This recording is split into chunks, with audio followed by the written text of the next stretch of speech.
जय श्री कृष्ण। कार्य को तब तक करते रहना चाहिए जब तक उसमें आनंद न आने लग जाए। भोजन को तब तक चबाना चाहिए जब तक उसमें स्वाद नहीं आने लग जाए। कार्य में आनंद प्राप्त करने की कला यही है कि उसे तब तक करते रहो जब तक वो आपको आनंद न देने लगे, चाहे कितना ही बोरिंग कार्य हो।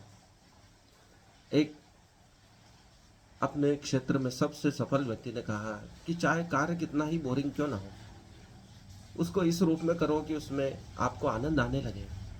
यदि आप उसमें अपना एक्स्ट्रा एफर्ट लगाते हैं, अतिरिक्त ऊर्जा लगाते हैं, तो आपको कार्य में आनंद आने लगेगा। कोई भी महिला जब बर्तनों को मांजती है तो वो उतना ही नहीं मांजती है जिससे वो साफ हो जाए, उसके बाद भी वो घिसे जाती है, बाल्टी को घिसे जाती है, तपेले को घिसे जाती है। वो अपना उसमें अतिरिक्त प्रेम उधेलती है, अतिरिक्त घिस कर उसमें अपना प्रेम ऊर्जा को उधेलती है।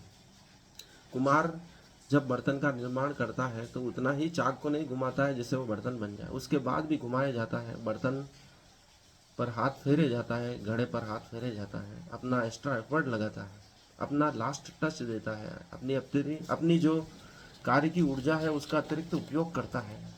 कोई चित्रकार पेंटिंग बनने के बाद भी लास्ट टच अपना देता है तो उसकी अतिरिक्त ऊर्जा होती है। वैज्ञानिकों ने कहा है कि जब हम थक जाते हैं उसके बाद भी अगर कार्य करते रहते हैं तो एक अतिरिक्त ऊर्जा का उदय होता है। यह संचित ऊर्जा है जो हमें जीवन रक्षा के लिए मिली है। वह अतिरिक्त ऊर्जा से वह चित्रकला को एक नया निखार देता है, जो उसकी अपनी शैली होती है, जो लोगों को प्रभावित करती है। बहुत सौ की कला में हमें दिव्यता का दर्शन होता है, सफाई में अतिरिक्त सफाई का दर्शन होता है, कला में कला का अतिरिक्त दर्शन होता है। जो पुराने मंदिर बने हैं, वास्तुकला है, उनमें वह दिव्यता नजर आती है जो आज के भवनों में नजर नहीं आती है। पुराने मंदिरों की निर्माण शैली हमें इतना आकर्षित करती है। आज इतनी तकनीक होने के बाद भी हम वैसे मंदिर नहीं बना सकते, वैसी वास्तुकला का निर्माण नहीं कर सकते, क्योंकि उन्होंने अपनी उसमें अतिरिक्त ऊर्जा लगाई थी, अपना समय दिया है, एक्स्ट्रा एफर्ट दिया है। वैज्ञानिकों ने कहा है कि जब हम अपनी अतिरिक्त ऊर्जा को इस्तेमाल करते हैं, जो कि हमारी संचित ऊर्जा है, तो हम चमत्कार की श्रेणी के कार्य कर सकते हैं। ये ठीक वैसे ही है जैसे हम सो रहे हों, भयंकर नींद आ रही हो, कोई कहे कि आपके घर में आग लगी है, तो हमारी नींद वगैरह आलस से सब कुछ गायब हो जाता है और हम उस घर को बचाने में लग जाते हैं, दौड़ दौड़ कर पानी से आग बुझाने का प्रयास करते हैं। ये अतिरिक्त ऊर्जा कहाँ से है? ये हम में ही संचित थी। हम कितने ही थके हों लेकिन हम अतिरिक्त कार्य कर सकते हैं। ये अतिरिक्त कार्य ही, अतिरिक्त ऊर्जा ही कृष्ण अर्जुन को कह रहे हैं, यही योगा कर्मसु कौशलम है। हम एक ही कार्य कर करके बोर हो जाते हैं, लेकिन कृष्ण उसी कार्य में कुशलता प्राप्त करने की विद्या समझा रहे हैं अर्जुन को। अर्जुन भी क्षत्रिय धर्म का पालन करते करते महाभारत की कथा आने तक वह बोर हो चुका था, और बोर होने से ही उसे सोचने का अवसर मिला कि ये जो मैं अभी तक मार काट की है उसका कोई मतलब नहीं निकला है, और अब मेरे परिजन सामने खड़े हैं तो इनको मार के और पाप कर्म में क्यों पड़ूं। वह क्षत्रिय धर्म का पालन करते हुए युद्ध लड़ते लड़ते, मार काट करते करते इतना बोर हो गया था कि अब उसे विचार करने का समय मिला कि मैं अभी तक जो भी किया है वो व्यर्थ जा रहा है, और अब मेरे परिजनों को मारने का अवसर आया है। वह थक चुका था और मोहग्रस्त हो गया। कृष्ण तभी समझाते हैं कि योग कर्मसु कौशलम, कि बार बार उसी कार्य को करते हुए कुशलता प्राप्त करो। तुम मोहग्रस्त हो गए, अर्थात तुमने कुशलता प्राप्त नहीं की है, इसलिए उसी कार्य को आनंद पूर्वक करो, अपना एक्स्ट्रा एफर्ट लगाकर, समस्त ऊर्जा को एकत्र करके। जैसे कछुआ अपने सभी अंगों को समेट कर अपने खोल में बैठा रहता है, कवच में बैठा रहता है। जब जीवों को कवच मिल सकता है, कछुए को कवच मिल सकता है, तो हम सोचते हैं कि कर्ण को कवच कैसे मिला। प्रकृति कुछ भी कर सकती है, कुछ भी अतिरिक्त अतिरिक्त ऊर्जा के द्वारा कुछ भी निर्माण कर सकती है। विभिन्न जीव जो जल में रहते हैं वह शल्क या कवच के माध्यम से अपनी रक्षा करते हैं, और बाह्य जगत में कछुए को जो कवच मिला है वह प्रकृति की देन है। इसलिए ऐसा संभव है कि कर्ण भी अपने कवच सहित उत्पन्न हुआ होगा। उसकी कथा ही यही कहते हैं कि जो उसे जल में बहा दिया गया था, अर्थात वह जल के ही योग्य था, क्योंकि वह अपने कवच के साथ उत्पन्न हुआ है। जल में रहने वाले समस्त जीव जल से बचने के लिए प्रकृति उन्हें कुछ सुरक्षा उपाय देती है। वह शल्क के रूप में होते हैं, कवच के रूप में होते हैं, विभिन्न माध्यमों से प्रकृति उनकी रक्षा करती है। इसलिए कुंती ने कर्ण को जल में बहाया, तो वह एक अर्थों में वह जल से संबंधित ही जीव था, जो सूर्य की ऊर्जा से उत्पन्न हुआ था और अपने कवच सहित उत्पन्न हुआ था। प्रकृति में कहीं भी कुछ भी जो होता है वह नियम विरुद्ध नहीं होता है, इसलिए कर्ण कवच सहित उत्पन्न हुआ तो वह प्रकृति की अतिरिक्त ऊर्जा, एक्स्ट्रा एफर्ट के द्वारा उत्पन्न हुआ है। कृष्ण अर्जुन को यही समझा रहे हैं कि अपनी अतिरिक्त ऊर्जा का उपयोग करो और इस मोह को ध्वस्त कर दो। आज हम एआई के युग में रह रहे हैं। कोई कथा हो, कविता हो, सब कार्य एआई करने में सक्षम है, लेकिन आप जो सोच रहे हो वैसा का वैसा एआई कभी नहीं लिख पाएगा। आप जो महसूस कर रहे हो वैसी रचना एआई कभी नहीं बना सकता है। इसलिए रविन्द्रनाथ टैगोर ने कहा है कि अभी तो मैंने तार छेड़े ही थे, मैंने वीणा को संभाला था और उस पर तार कसने की तैयारी ही कर रहा था और बुलावा आ गया है परमात्मा का। अर्थात ये जीवन धीरे धीरे समाप्त हो रहा है और जो कविता में कहना चाहता था वह कह नहीं पाया।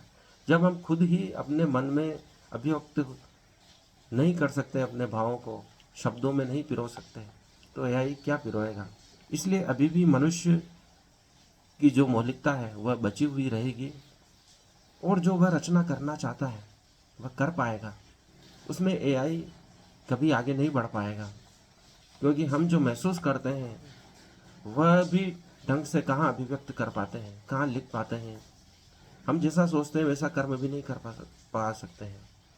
कृष्ण इसलिए योगा कर्मसु कौशलम की बात करते हैं, ताकि हम जैसा सोचते हैं वैसा सुंदर कार्य कर पाएं। लेकिन हमारी कुशलता अभी इतनी नहीं बढ़ी है कि हम वैसा जैसा सोचते हैं हम वैसा सुंदर कार्य कर पाए। रविन्द्रनाथ टैगोर की भी यही समस्या थी कि जो भाव उमड़ रहे हैं मन में, जो ज्ञान प्राप्त हुआ है अंतरात्मा में, उसको अभिव्यक्त कैसे किया जाए। यही प्राणी मात्र की समस्या है कि जो अंदर प्रकट हो रहा है उसको बाहर कैसे लाया जाए। इसलिए कृष्ण अर्जुन को सीधा जो ज्ञान उनमें है दिव्य दृष्टि के माध्यम से उसके अंदर ही उड़ेल देते हैं अर्जुन के अंदर, ताकि वो जो ज्ञान कृष्ण में है वो सीधा दर्शन के रूप में अर्जुन में उतर जाए। इसलिए हमने ज्ञान को दर्शन कहा है कि सीधा उसे देख लो जैसा है वैसा। यदि उसे शब्दों से बोला जाएगा तो वह कुछ बदल जाएगा, जैसा अंदर है वैसा अभिव्यक्त नहीं हो पाएगा। इसलिए कृष्ण दिव्य दृष्टि देते हैं अर्जुन को, ताकि वह जो ज्ञान है वह बिना मिलावट के सीधा अर्जुन में उतर आए। निसंदेह अर्जुन उस ज्ञान को सीधा प्राप्त करता है और समझ जाता है कि जो कुछ भी है परमात्मा ही है, हर कण में परमात्मा है। यत् पिंडे तत् ब्रह्मांडे है और उसी के आधार पर न कोई नष्ट हो सकता है और न ही उसका निर्माण किया जा सकता है। इसलिए युद्ध में जो मेरा कर्म है वो मेरा कर्तव्य है। सुख दुखे समय कर्तव्य के द्वारा युद्ध करना है और कर्म फल से मुझे लिप्त नहीं होना है, नहीं कर्म से लिप्त होना है और दृष्टा भाव से मुझे युद्ध करना है।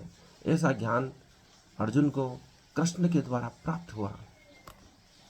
आज के युग में इतना तनाव प्रत्येक मनुष्य को है कि वह अपने दैनिक कार्य भी ढंग से नहीं कर पा रहा है। इसलिए कृष्ण करते हैं जो अपने नित्य कर्म भी सही ढंग से कर ले वह भी मोक्ष को प्राप्त हो जाता है, ज्ञान को प्राप्त हो जाता है। लेकिन आज तकनीक के इस युग में हम हमारे ऑफिस के भी काम करने होते हैं, घर के भी होते हैं, स्वयं के भी कार्य होते हैं, उनको सही ढंग से नियोजित नहीं कर पा रहे हैं और तनावग्रस्त रहते हैं और हमारा कोई भी काम ढंग से नहीं हो पा रहा है। कृष्ण गीता में यही समझा रहे हैं कि कैसे प्रत्येक कार्य को सुनियोजित तरीके से किया जाए। इसके लिए जो भी कार्य हमें करना है आज के दिवस, रात को सोने से पहले हम डायरी में नोट कर लें या सुबह उठते ही जो जो कार्य करना है उसे नोट कर लें। क्या आवश्यक कार्य है उसको प्राथमिकता से पहले करें और जो गौण कार्य है उनको बाद में करते जाएं, तो हम कभी भी तनावग्रस्त नहीं होंगे। ये 18 अध्याय हमारे दैनिक कार्य करने की विधियां हैं, ताकि हम तनाव मुक्त होकर प्रत्येक कार्य को सुंदर तरीके से कर सकें और इस भीषण महाभारत जैसे रण क्षेत्र में अपने आप को विजयी बना सकें, वो भी बिना तनाव के, आनंद पूर्वक। यही कला हमें गीता सिखाती है। इसके लिए कोई विशेष तैयारी नहीं करनी है, क्योंकि मैं हर क्षण तैयार हूं प्रत्येक परिस्थिति के लिए।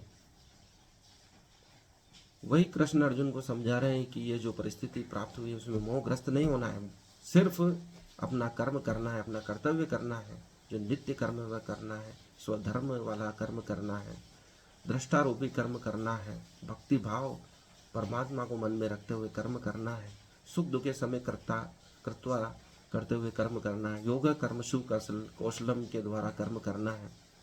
यही भक्ति मार्ग है, यही मोक्ष का मार्ग है, यही सिद्धि का मार्ग है। आज से हम अध्याय 5 भगवत गीता का अध्ययन करेंगे। यह जो अध्याय 5 है कर्म योग की शिक्षा देता है। कृष्ण भावना भावधिक कर्म। अर्जुन उवाच। प्रथम श्लोक में अर्जुन कहते हैं संन्यासम कर्मणाम कृष्ण पुनर्योगम च शंससि यच्छेयत्रयोकम तन्मे ब्रूहि सुनिश्चितम। अर्थात अर्जुन ने कहा, हे कृष्ण, पहले आप मुझे से कर्म त्यागने के लिए कहते हैं और फिर भक्ति पूर्वक कर्म करने का उपदेश देते हैं। क्या आप अब कृपा करके निश्चित रूप से मुझे बताएंगे कि इन दोनों में से कौन अधिक लाभप्रद है? विभिन्न श्लोकों के माध्यम से कृष्ण अर्जुन को समझा रहे हैं, जिसमें कर्म त्याग की भी बात है और दूसरी बार वे कहते हैं कि भक्ति के द्वारा कर्म करो। तो कौन सा उसको मार्ग उचित जान पड़ता है, उसके बारे में दिशा निर्देश कृष्ण से मांग रहे हैं अर्जुन। श्री भगवान वाच दूसरे श्लोक में संन्यास कर्म योगश्च निःश्रेयश कर्वा भू तयोस्तु कर्म शास्ति कर्म योगो विशिष्यते। अर्थात भगवान कहते हैं कि मुक्ति के लिए तो कर्म का परित्याग तथा भक्तिमय कर्म दोनों ही उत्तम है, किंतु इन दोनों में से कर्म के परित्याग से भक्ति युक्त कर्म श्रेष्ठ है। कृष्ण अब अर्जुन को समझा रहे हैं कि मुक्ति के लिए तो कर्म का परित्याग श्रेष्ठ है।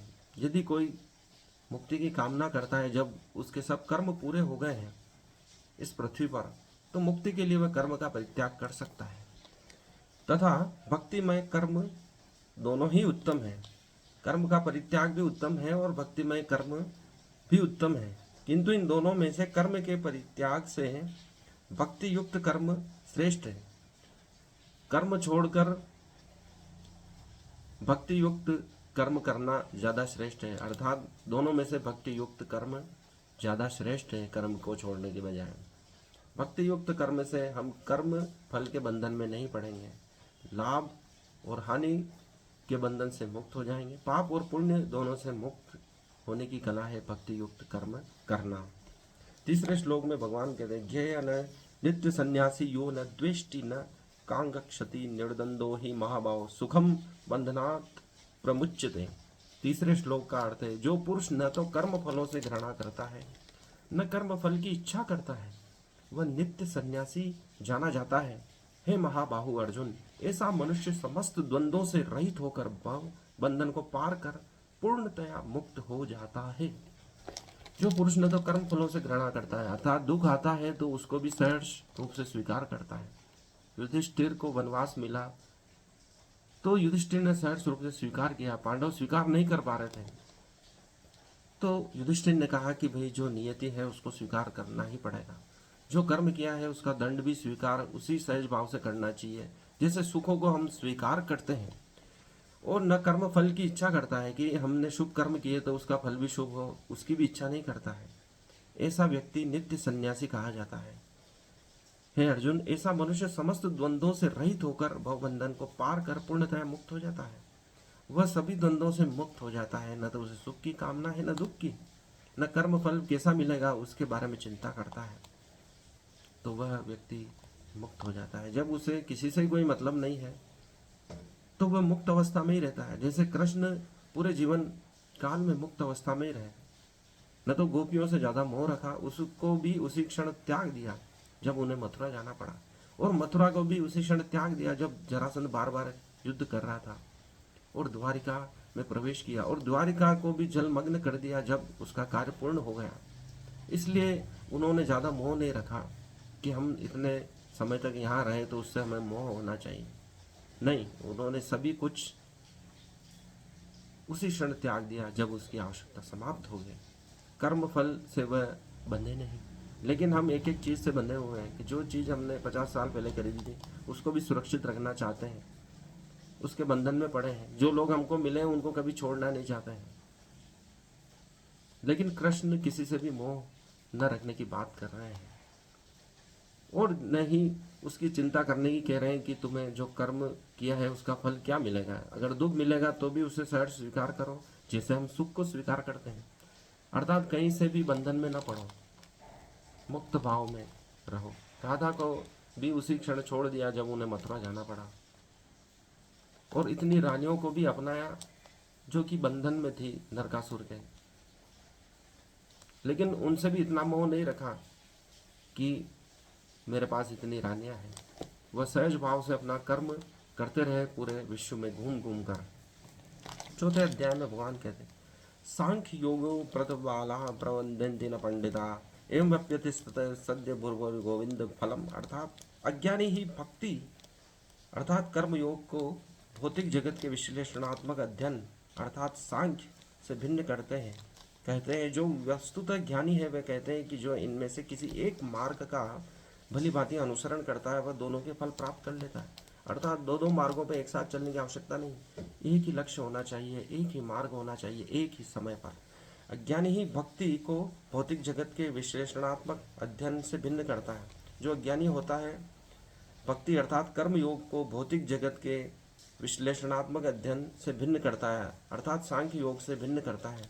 जो वस्तुतः ज्ञानी है वे कहते हैं कि जो इनमें से एक मार्ग का भी भली भांति अनुसरण करता है वो दोनों के फल को प्राप्त कर लेता है। अर्थात दोनों में से एक ही कर्म को कर लेता है तो वह भक्ति के मार्ग को प्राप्त कर लेता है, ज्ञान के मार्ग को प्राप्त कर लेता है।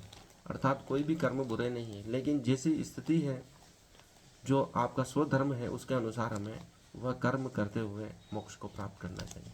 5वां श्लोक कहता है, यत् सांख्ये प्राप्यते स्थानम तद्योगेरपि गम्यते एकम सांख्यम च योगम च यः पश्यति स पश्यति। अर्थात जो यह जानता है कि विश्लेषणात्मक अध्ययन अर्थात सांख्य द्वारा प्राप्य स्थान भक्ति द्वारा भी प्राप्त किया जा सकता है, और इस तरह जो सांख्य योग तथा भक्ति योग को एक समान देखता है वही वस्तुओं को यथारूप से देखता है। जो सांख्य और भक्ति योग को एक समान देखता है वही वस्तुओं को यथारूप से देखता है। 6वां श्लोक है, संस्यास्तु महाभाव दुख समाप्राप्त योगतः योग युक्तो मुनिश ब्रह्म न चिरेणाधि गच्छति। अर्थात भक्ति में लगे बिना केवल समस्त कर्मों का परित्याग करने से कोई सुख नहीं बन सकता, परंतु भक्ति में लगा हुआ विचारवान व्यक्ति शीघ्र ही परमेश्वर को प्राप्त कर लेता है। भक्ति में लगे बिना केवल कर्मों का परित्याग करने से कोई सुख को प्राप्त नहीं कर सकता। भक्ति के बिना सुख नहीं मिल सकता है, यह बात सत्य है। यदि आप में श्रद्धा भाव नहीं है, विनम्रता नहीं है, किसी के प्रति श्रद्धा ही नहीं है तो आप सुख को नहीं प्राप्त सकते। कोई कोई आलम्बन अवश्य चाहिए, कोई न कोई शक्ति ऐसी अवश्य है जो हमारी रक्षा कर रही है, सभी मुसीबतों से बचा रही है, तो हम आराम से रह सकते हैं। लेकिन हमेशा खटका रहेगा यदि हम स्वयं ही सब कार्य करते हुए स्वयं को मानते हैं। केवल भक्ति में लगे बिना केवल कर्मों का परित्याग करने से कोई सुखी नहीं रह सकता है, परंतु भक्ति में लगा हुआ विचारवान व्यक्ति शीघ्र ही परमेश्वर को प्राप्त कर लेता है। भक्ति मार्ग को श्रेष्ठ बताया गया है, उसके द्वारा वह परमेश्वर को प्राप्त कर लेता है विभिन्न कर्मों को करते हुए भी। 7वां श्लोक है, योग युक्तो शुद्धात्मा विजितात्मा जितेंद्रिय सर्वभूतात्मा कुर्वन्नभि न लिप्यते। अर्थात जो भक्ति भाव से कर्म करता है, जो विशुद्ध आत्मा है और अपने मन तथा इंद्रियों को वश में रखता है, वह सबों को प्रिय होता है, सभी लोग उसे प्रिय होते हैं। ऐसा व्यक्ति कर्म करता हुआ भी कभी नहीं बंधता। जो भक्ति भाव से कर्म करता है अर्थात जो परमात्मा को मन में बैठाकर आत्मा में विराजमान करके कर्म करता है वह विशुद्ध आत्मा है और अपने मन तथा इंद्रियों को वश में रखता है। मन को भी वश में रख पाता है भक्ति के द्वारा और इंद्रियों को भी वश में कर लेता है। वह सबों को प्रिय होता है, सभी लोग उसे प्रिय होते हैं। ऐसा व्यक्ति कर्म करता हुआ भी कभी नहीं बनता है। जो भक्ति भाव में रहते हैं वह सभी के प्रिय हो जाते हैं और सभी लोग उसे प्रिय होते हैं और वह सभी से प्रेम करता है। ऐसा व्यक्ति कर्म करता हुआ भी अपने कर्म बंधन में नहीं पड़ता है, अर्थात भक्ति मार्ग श्रेष्ठ है। 8वां और 9वां श्लोक, नैव गिश्चन्त मोरोति युक्तो मन्यते तत्त्ववित् पश्यन्तो न गच्छन्त शश्व न पश्वसन। 8वां श्लोक है ये। 9वां श्लोक है प्रलय विश्वमदिविश्यंत्रपि इंद्रियाणि निद्रा श्रुतु वर्तंत इति धारयन्। अर्थात दिव्य भावामृत युक्त पुरुष देखते सुनते स्पर्श करते सूंघते खाते चलते फिरते सोते तथा श्वास लेते हुए भी अपने अंदर सदैव यही जानता है कि वास्तव में वह कुछ नहीं करता। बोलते त्यागते ग्रहण करते या आंखें खोलते बंद करते हुए जानता है कि भौतिक इंद्रियां अपने अपने विषयों में प्रवृत्त है, वह इन सबसे पृथक है। यह दृष्टा होने का सबसे महत्वपूर्ण श्लोक है। भगवान बुद्ध भी जीवन भर इसी की साधना करते थे। यही विपश्यना है, अपने सांसों पे ध्यान देना, प्रत्येक कर्म पर ध्यान देना, उसे दृष्टा भाव से देखना, एक दर्शक के भांति देना, एक एग्जीक्यूटिव के भाव से अपने शरीर को देखना, एक मालिक के भाव से शरीर को देखना कि ये सेवक क्या क्या कर रहा है। दिव्य भावामृत युक्त जो देखते सुनते स्पर्श करते सूंघते खाते चलते फिरते सोते श्वास लेते हुए भी अपने अंदर भी यही जानता है कि वास्तव में वह कुछ नहीं कर रहा है। वह ये सोचता है कि सूंघते खाते आदि कार्यों में वह स्वयं उनको संचालित नहीं कर रहा है। बोलते त्यागते ग्रहण करते आंखें बंद करते खोलते भी वह जानता है कि भौतिक इंद्रियां अपने अपने विषयों में प्रवृत्त हैं। अर्थात ये जो शरीर की इंद्रियां हैं, शरीर के भाग हैं, ये स्वयं कार्य कर रहे हैं परिस्थिति के अनुसार। वह दृष्टा मात्र होकर उन्हें देख रहा है, वह इन सब से पृथक है। अर्थात हमारी आत्मा को जानने के लिए कृष्ण कह रहे हैं कि ये आत्मा है जो ही सबको देख रही है और इस शरीर क्या कार्य कर रहा है उसके बारे में जानकारी प्राप्त कर रही है। 10वां श्लोक भगवान कहते हैं ब्रह्मणार्धाय कर्माणि संकित तक्त्वा करोति यः लिप्यते न स पापेन पदमपि विमाप्मसा। अर्थात जो व्यक्ति कर्म फलों को परमेश्वर को समर्पित करके आसक्ति रहित होकर अपना कर्म करता है, वह पाप कर्मों से उसी प्रकार अप्रभावित रहता है जिस प्रकार कमल पत्र जल से अस्पृश्य रहता है। कृष्ण कहते हैं कि जो व्यक्ति कर्म फलों को परमेश्वर को समर्पित कर देता है और आसक्ति रहित होकर अपना कर्म करता है, वह पाप कर्मों से उसी प्रकार अप्रभावित रहता है जिस प्रकार कमल पत्र जल से अस्पृश्य रहता है। आसक्ति रहित होकर कर्म करना, किसी से अपने आप को जुड़ना नहीं, मोहग्रस्त नहीं होना है, वही आसक्ति है, लगाव है। कर्म फलों को परमेश्वर को समर्पित करते हुए अपना जो भी कर्म है, कर्म उसके फल को भी परमेश्वर को समर्पित कर दो कि परमात्मा तू ही करवा रहा है, तू ही फल को प्राप्त कर रहा है, मेरा कुछ भी नहीं, मेरा मुझ में कुछ भी नहीं, सब कुछ है जो तेरा है। आसक्ति रहित होकर अपना कर्म करता है, वह पाप कर्मों से उसी प्रकार अप्रभावित रहता है जिस प्रकार कमल पत्र जल से स्पर्श रहता है। अर्थात जो भी कर्म है उसे अपना नहीं समझता है, न उसके फल को अपना समझता है, तो वह पाप कर्मों से भी अप्रभावित रहता है। अर्थात वह उसे छूते नहीं है उस मनुष्य को पाप कर्म, जैसे कमल पत्र को जल स्पर्श नहीं कर पाता है। कमल जल में रहता है लेकिन वह कभी जल कमल को छू नहीं पाता है, कमल पत्र को। 11वां श्लोक कहता है कायन मनसा बुद्धया केवलेन्द्रिय प्रेर योगिना कर्म कुर्वाणि संयत्त्वा शुद्ध हेतये। योगी जन आसक्ति रहित होकर शरीर मन बुद्धि तथा इंद्रियों के द्वारा भी केवल शुद्धि के लिए कर्म करते हैं। अर्थात योगा कर्मशु कौशलम के लिए कर्म करते हैं कि अपनी कुशलता बढ़े, शुद्ध हमारा शुद्ध कर्म हो जाए, उसमें शुद्धता है, निखार है, उत्कृष्टता है, दिव्यता है, इसलिए वे कर्म करते हैं बार बार। योगी जन आसक्ति रहित होकर उसमें कोई लगाव नहीं जोड़ते हैं। वस्तु समाज शास्त्र में जो वस्तुनिष्ठ अध्ययन की बात करते हैं वह यहाँ पर आए। योगी जन आसक्ति रहित होकर, अर्थात एक शोधकर्ता क्या करता है, वस्तुनिष्ठ अध्ययन करता है, उसमें अपने खुद के विचार नहीं लाता है, अपने मोह नहीं लाता है, आसक्ति नहीं लाता है। तो आसक्ति रहित होकर कर्म करना अर्थात वस्तुनिष्ठ अध्ययन करना है, जो किसी भी शोधार्थी के लिए परम आवश्यक है। कृष्ण अर्जुन को एक परम शोधार्थी बनाना चाह रहे हैं ताकि वह शुद्ध भाव से, निरपेक्ष भाव से, वस्तुनिष्ठ भाव से चीज़ों को समझ सके कि वास्तव में वे है कैसी हैं, उनके वास्तविक रूप से समझें, न कि उनके नाम से जो हमने दिए हैं। योगी जन आसक्ति रहित होकर शरीर मन बुद्धि तथा इंद्रियों के द्वारा भी केवल शुद्धि के लिए कर्म करते हैं। शोधार्थियों को चाहे विज्ञान का हो या सामाजिक विज्ञान का, उसमें सिर्फ वस्तुनिष्ठ अध्ययन की बात कहकर आधुनिक शोधार्थी वैज्ञानिक समाजशास्त्री रुक जाते हैं, लेकिन कृष्ण उससे भी ऊंचे की बात कहते हैं, उससे ऊपर की बात कहते हैं कि योगी जन आसक्ति रहित होकर शरीर मन बुद्धि तथा इंद्रियों के द्वारा भी केवल शुद्धि के लिए कर्म करते हैं, अर्थात हमारा जो शोध है शुद्ध होना चाहिए, उसमें कोई विकार नहीं होना चाहिए। तो आसक्ति रहित होकर अर्थात वस्तुनिष्ठ होकर अपने शरीर, मन, बुद्धि तथा इंद्रियों के द्वारा भी लिप्तता नहीं होनी चाहिए। इतना वस्तुनिष्ठ अध्ययन होगा तो हम शुद्ध ज्ञान को प्राप्त कर सकेंगे। शुद्ध ज्ञान की तलाश में ही लाखों वर्षों से भारत में शास्त्रार्थ की परंपरा रही है, ताकि हम उस परम सत्य को जान पाएं जिसके लिए प्राचीन काल से ऋषि लोग तपस्या कर रहे हैं, वर्तमान में भी करते आ रहे हैं। उस परम सत्य को जान पाएं जो वास्तविक है, अनोखा है, चमत्कारिक है। हर क्षण चमत्कार घटित हो रहा है हमारे चारों तरफ। उनको समझने का प्रयास है ताकि हम और अधिक शुद्धता से उस सत्य को समझ पाएं जो पहले से बेहतर है, उस ज्ञान को प्रतिष्ठित कर पाएं जो पहले से अधिक उन्नत है। हम ठीक ढंग से कार्य कर ही नहीं पाते क्योंकि हमें मालूम नहीं कि हमें क्या करना है, सही तरीका क्या है, सही दिशा क्या है।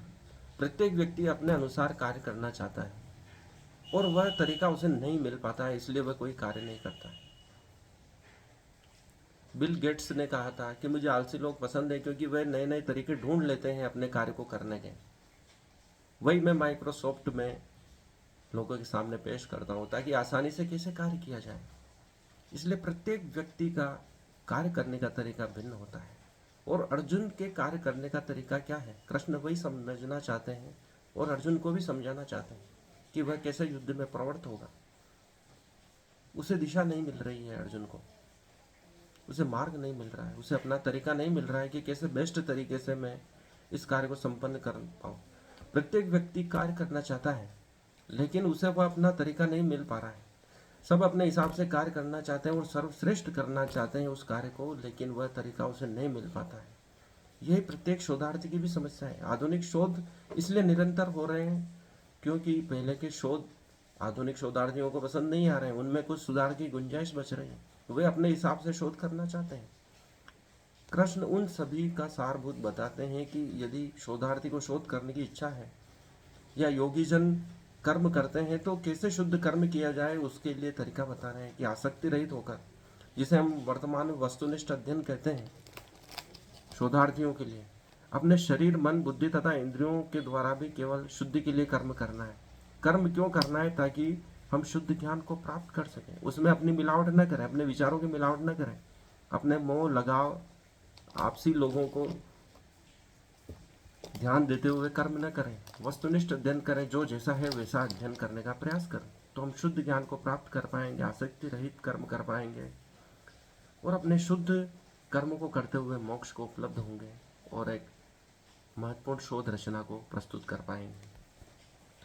12वां श्लोक कहता है, युद्ध कर्म फलम त्यक्त्वा शांति मापनोति नैष्ठिकीम अयुक्त काम कारण फले सक्तो निबद्धते।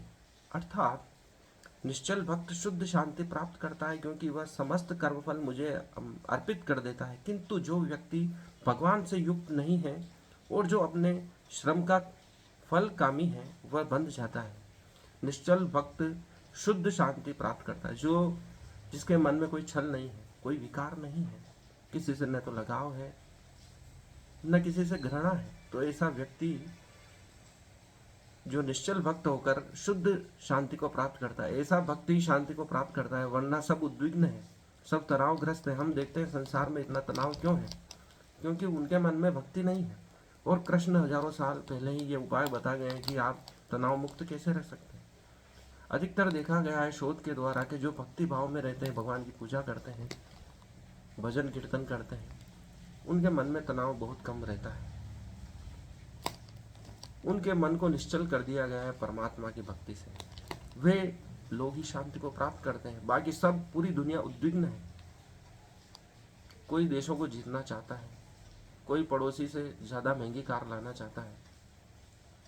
ये सब उद्विग्नता तब समाप्त होगी जब आप निश्चल भक्त होकर शुद्ध शांति को प्राप्त करेंगे, परमात्मा की शरण में जाएंगे। क्योंकि यह समस्त कर्मफल मुझे अर्पित कर देता है। अर्थात ऐसा भक्त क्योंकि उसके पास परमात्मा उपलब्ध है देने के लिए, तो वो अपने सभी कर्म फल परमात्मा को सौंप देता है, क्योंकि वह सोचता है कि सभी कर्म और उसके फल परमात्मा की ही देन है। किंतु जो व्यक्ति भगवान से युक्त नहीं है, जो अपने श्रम का फल कामी है वह बन जाता है।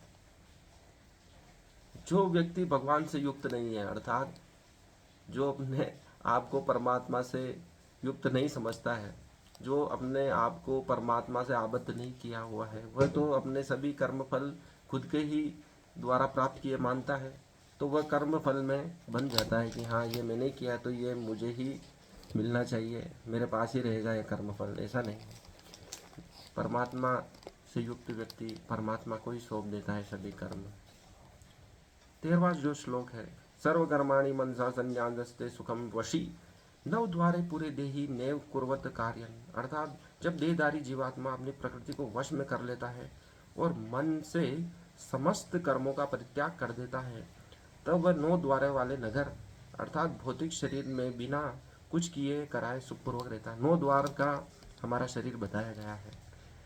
जब देहधारी जीवात्मा अपने प्रकृति को वश में कर लेता है, अपना मन को वश में कर लेता है और मन से समस्त कर्मों का परित्याग कर देता है, अर्थात जो भी कर्म किए अपने मन से भी छोड़ देता है, उसके प्रति मोह नहीं रखता है कि हाँ ये मैंने किए, इसका फल मुझे मिलना चाहिए, उसको भी त्याग देता है, तो वह 9 द्वार वाले नगर अर्थात हमारे शरीर में बिना कुछ किए कराए सुखपूर्वक रहता है। जब उसे किसी भी चीज़ की आसक्ति नहीं रहती है, न तो कर्म है की आसक्ति रहती है, न उसके फल की, सब परमात्मा को सौंप देता है, तो वो उस शरीर में भी आनंद पूर्वक रहता है, सुख में भी आनंद से रहता है और दुख में भी आनंद पूर्वक रहता है। हम महाभारत में देखते हैं कि युधिष्ठिर वन में भी आनंद पूर्वक रहे और राजमहलों में भी आनंद पूर्वक रहे, तो उसका कारण यही है कि वे सभी कर्म और उसके फल परमात्मा को सौंप रहे थे।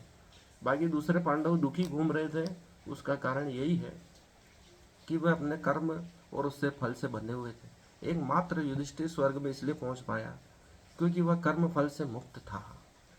14वां श्लोक कहता, न कर्तव्य न कर्माणि लोकस्य सृजति प्रभु न कर्म फल संयोग स्वभाव सुप्रवर्तते। अर्थात शरीर रूपी नगर का स्वामी देहधारी जीवात्मा न तो कर्म का सृजन करता है, न लोगों को कर्म करने के लिए प्रेरित करता है, न ही कर्म फल की रचना करता है।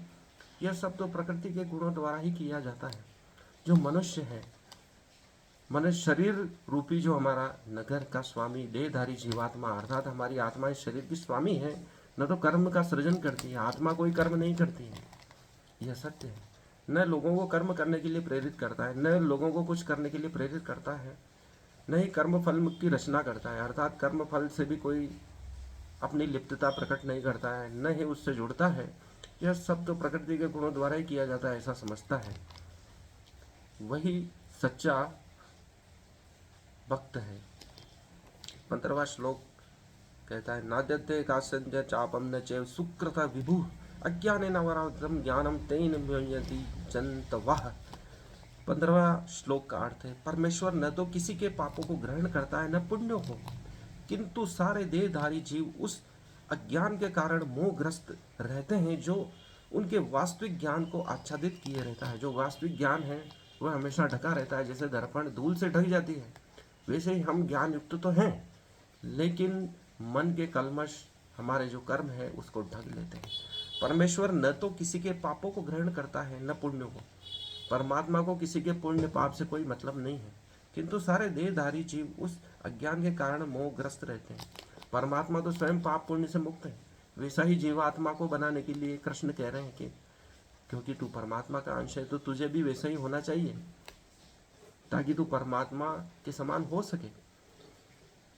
लेकिन मनुष्य क्या करता है, उस अज्ञान से मोहग्रस्त रहता है और उनके वास्तविक ज्ञान से आच्छादित रहता है, अर्थात उस ज्ञान को समझ नहीं पाता है जो कृष्ण अभी अर्जुन को बता रहे हैं। 16वां श्लोक कहता है, ज्ञानेन तु ज्ञानम येषाम नाश्यन्ति नात्मनः तेषात्मन विज्ञान प्रकाशयति तत्परम। अर्थात किंतु जब कोई उस ज्ञान से प्रबुद्ध होता है जिससे अविद्या का विनाश होता है, तो उसके ज्ञान से सब कुछ उसी तरह प्रकट हो जाता है जैसे दिन में सूर्य से सारी वस्तुएं प्रकाशित होने लगती। ज्ञान प्रकाश है, लेकिन जब कोई उस ज्ञान से प्रबुद्ध हो जाएगा तो ही उसके अविद्या का नाश होगा। ज्ञान तो उसमें है लेकिन वह अविद्या से आवृत है, तो उसके ज्ञान से सब कुछ उसी तरह प्रकट हो जाता है जैसे सूर्य से सारी वस्तुएं प्रकाशित हो जाती है दिन में। जैसे सूर्य उगता है और सारी वस्तुएं दिखने लगती, वो पहले से ही मौजूद थी, वैसे ज्ञान पहले से ही मौजूद है जीवात्मा में। लेकिन जब प्रकाश होगा, उसे दिव्य दृष्टि प्राप्त होगी, तो ही वह उसको समझ पाएगा। आज के लिए इतना ही। इस वीडियो को लाइक करें, कमेंट्स करें, चैनल को सब्सक्राइब करें, अधिक से अधिक शेयर करें। धन्यवाद।